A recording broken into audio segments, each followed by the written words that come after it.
When winter temperatures drop below freezing and snow blankets the countryside, most families retreat indoors with central heating and warm cars. But Amish communities follow ancient rules that force them to face winter's brutal conditions without modern protection, creating survival situations that outsiders find impossible to believe. Open buggies. The sight that shocks visitors most during winter visits to Amish communities is families traveling in completely open horse-drawn buggies through snow and freezing temperatures. The four Old Order Amish communities of Allen County, Indiana, use open buggies during winter as part of their strict religious observance. These aren't partially enclosed vehicles with broken heaters. They're intentionally designed without any protection from the elements. Schwarzentruber Amish, among the most conservative groups, use wooden-wheeled buggies with steel bands that have completely open fronts exposed to weather conditions. No windshields, no doors, no protection whatsoever from driving snow, freezing rain, or Arctic winds that sweep across open farmland at highway speeds. No heat. Most Amish buggies contain no heating systems whatsoever, regardless of outside temperature or travel distance. Families traveling several miles to church services in sub-zero weather rely entirely on thick blankets called buggy robes for warmth. These heavy coverings provide the only barrier between passengers and winter conditions that would be considered emergency situations for most people. Some families resort to hot water bottles made from plastic milk jugs placed near their feet during extreme cold snaps, but this represents the maximum heating technology allowed. The rule against artificial heating means that hour-long buggy rides in freezing temperatures occur with nothing more than shared body heat and wool blankets to prevent frostbite. Walking rules. Amish children walk to school in 2-degree Fahrenheit weather with no protection from cold except the clothing on their backs. School attendance continues regardless of weather conditions, and children are expected to arrive with clear minds after facing the elements during their morning walk. This isn't occasional hardship, but daily reality throughout winter months. Parents don't provide transportation during blizzards, ice storms, or dangerous wind chill conditions. Walking through snowdrifts and across frozen fields is considered character building rather than child endangerment. The community views this exposure to harsh elements as necessary preparation for adult responsibilities and spiritual strength. Occasionally, neighbors offer rides to children they encounter walking in severe weather, but this represents kindness rather than obligation. The fundamental expectation remains that children will walk to school regardless of conditions, developing resilience through direct confrontation with winter's challenges. Bundling up in multiple layers and facing the elements is considered refreshing and mentally clarifying rather than suffering. The community believes that physical hardship creates mental toughness and spiritual fortitude that serves children throughout their lives. School attendance. Cold weather never stops church attendance or school operations in Amish communities. Services and classes continue in all weather conditions that would close public schools for safety reasons. Church elders expect families to travel miles through blizzards and ice storms to maintain their spiritual obligations. School board members arrive early Monday mornings to restart wood stoves that have been cold all weekend, but classes proceed even if heating systems fail. Students accept responsibility for their own cold weather protection rather than expecting adults to modify schedules based on temperature or precipitation. Snow days and weather cancellations don't exist in Amish education systems. The concept of staying home due to cold contradicts fundamental beliefs about facing adversity and maintaining community commitments. Children learn that weather represents external circumstances that shouldn't influence internal spiritual duties.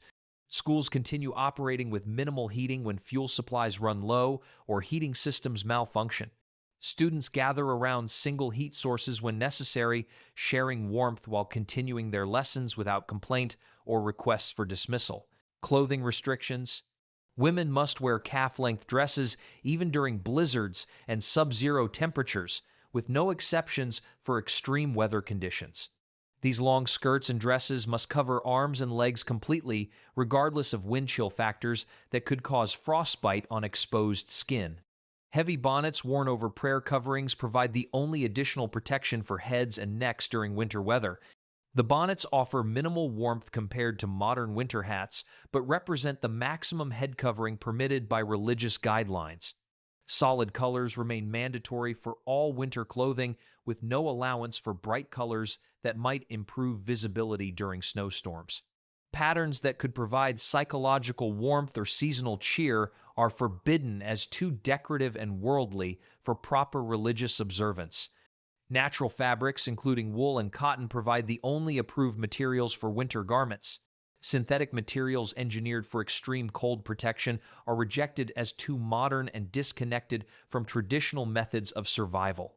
Women make their own winter clothing using hand sewing techniques rather than machines, limiting the speed and efficiency of producing adequate cold weather protection for large families. No electricity. The majority of Amish homes are heated only with wood-burning stoves, regardless of house size or outside temperature. Families living in large two-story houses rely on single heating sources that cannot adequately warm multiple rooms during bitter cold periods. Tapping electricity from public utility lines is forbidden under religious law, eliminating access to electric heaters, heated blankets, or any modern heating technology.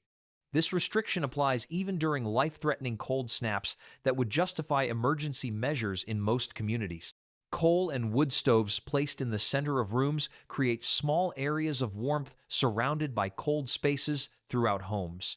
Family members congregate around these single heat sources during extreme weather, sometimes sleeping near stoves when temperatures drop too low for upstairs bedrooms.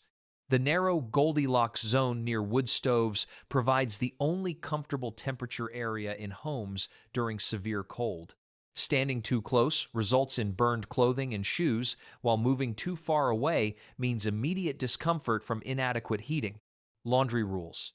Washing clothes remains an extremely cold job during winter months, with no allowances for weather conditions or personal comfort. Hand washing continues in unheated spaces using cold water when wells freeze or heating water becomes difficult. Electric washers and dryers are forbidden regardless of season, forcing families to rely on manual washing methods that require extended exposure to cold conditions. Traditional washboards still used in conservative communities demand significant time outdoors or in unheated laundry areas. Outdoor clotheslines provide the only approved drying method year-round, meaning wet laundry must be hung outside during snowstorms and freezing temperatures. Clothes freeze solid on lines but must remain outside until weather conditions allow natural drying. Laundry schedules cannot be adjusted for weather convenience, requiring families to complete washing tasks regardless of wind, snow, or dangerous cold that would postpone such activities in most households. Animal care. Draft horses must be harnessed and hitched to hay carts during the coldest weather, with no allowances for temperature considerations or animal comfort. The hay cart remains open with no protection against wind, creating difficult working conditions for both animals and handlers. Daily animal care continues regardless of temperature, requiring extended outdoor exposure for feeding, watering, and maintaining livestock. These responsibilities cannot be postponed or modified based on weather conditions that would justify delayed outdoor work elsewhere. Horses work in sub-zero temperatures with minimal protection beyond their natural coats and shared body heat. The animals receive blankets during extreme conditions but continue pulling loads and performing transportation duties throughout winter. Manual labor required for all animal feeding and care means spending hours outdoors during dangerous wind-chill conditions. Carrying feed, breaking ice on water sources, and maintaining animal shelters demand extended cold exposure without modern protective equipment. Home heating. Large two-story homes prove difficult to keep warm during bitter cold weather, especially older houses built before modern insulation techniques. Families living in these structures experience significant temperature variations throughout their homes during winter months. The Goldilocks zone near wood stoves represents the only comfortable area in most homes, creating competition for warmth among family members during extreme cold. This narrow area of adequate temperature forces families into small spaces while leaving most of their homes uncomfortably cold. Running upstairs to cold bedrooms requires barefoot contact with wooden floors that approach outdoor temperatures during severe weather. Children and adults experience shock from frozen surfaces while moving between heated and unheated areas of their homes. Limited heating sources for entire houses mean that bedrooms, bathrooms, and work areas remain at near freezing temperatures throughout winter. Families shiver under multiple quilts until body heat gradually warms their sleeping areas each night. Travel restrictions. Bern, Indiana Amish communities prohibit tops on buggies entirely, forcing year-round exposure to weather conditions during transportation. This rule applies regardless of destination distance or weather severity, creating survival situations during routine travel. Heavy-duty umbrellas manufactured within the community provide the only protection from driving snow and freezing rain during buggy travel. These umbrellas must be held manually while managing horses and navigating roads during dangerous weather conditions. Hot water bottles made from plastic milk jugs represent emergency warming measures for extreme cold, but their use acknowledges the inadequacy of approved heating methods. Even these minimal comfort items are considered borderline acceptable rather than standard equipment. Ice scrapers and cloths for frozen windshields become necessary tools for maintaining visibility during winter travel, but clearing ice must be done manually without heated defroster systems available in modern vehicles. Body heat provides the only reliable warmth source in enclosed buggies, requiring multiple passengers to share limited space and warmth during lengthy winter journeys. Medical emergency rules. When medical emergencies occur during severe winter weather, Amish communities maintain strict restrictions on transportation and treatment that outsiders find shocking. Even life-threatening situations must follow religious guidelines about technology use and outside world contact. Families cannot call ambulances directly, but must rely on community networks to contact English neighbors who can summon emergency services. During blizzards that make roads impassable for horse-drawn buggies, families may be completely isolated from medical care for days or weeks. The community accepts this isolation as divine will rather than seeking helicopter evacuation or emergency transportation that violates their technology restrictions. Women in labor during winter storms give birth at home regardless of complications, with only traditional midwives available for assistance. Frostbite and hypothermia cases are treated using traditional remedies rather than immediate modern medical intervention. The community views suffering during winter emergencies as spiritual testing rather than preventable medical situations requiring urgent outside help. Food storage rules. Winter food storage follows traditional preservation methods that seem primitive compared to modern refrigeration and processing. Root cellars dug into frozen ground provide the only approved food storage, requiring families to venture into underground spaces during dangerous cold to retrieve daily meals. These cellars maintain temperatures just above freezing, creating harsh conditions for food access. Families cannot purchase modern preserved foods or use electric refrigeration to supplement their winter food supplies. All preservation must be completed before winter, using traditional canning, smoking, and drying methods that require intensive pre-winter labor. When preservation fails due to weather or technique errors, families face food shortages with no approved alternatives. Ice harvesting from frozen ponds provides the only refrigeration method allowed, requiring dangerous work on unstable ice surfaces during winter months.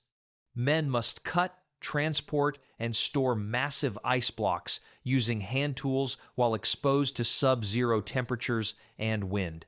This ice must last through spring and summer, creating pressure to harvest during the most dangerous winter conditions.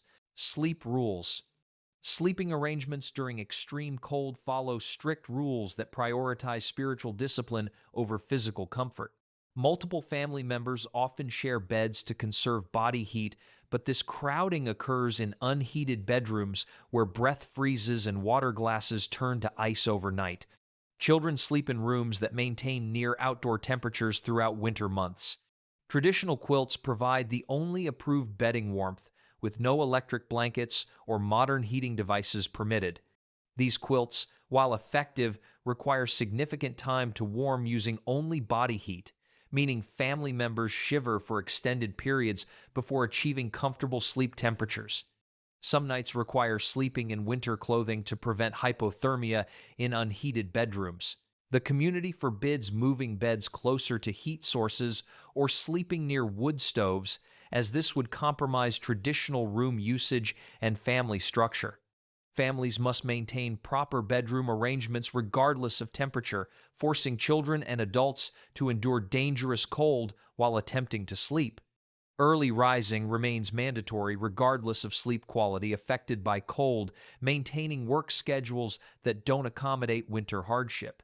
These winter rules demonstrate how Amish communities prioritize spiritual discipline over physical comfort, creating resilience through intentional hardship that most outsiders would consider extreme. Their willingness to face dangerous conditions without modern protection reflects deep commitment to traditional values that have sustained their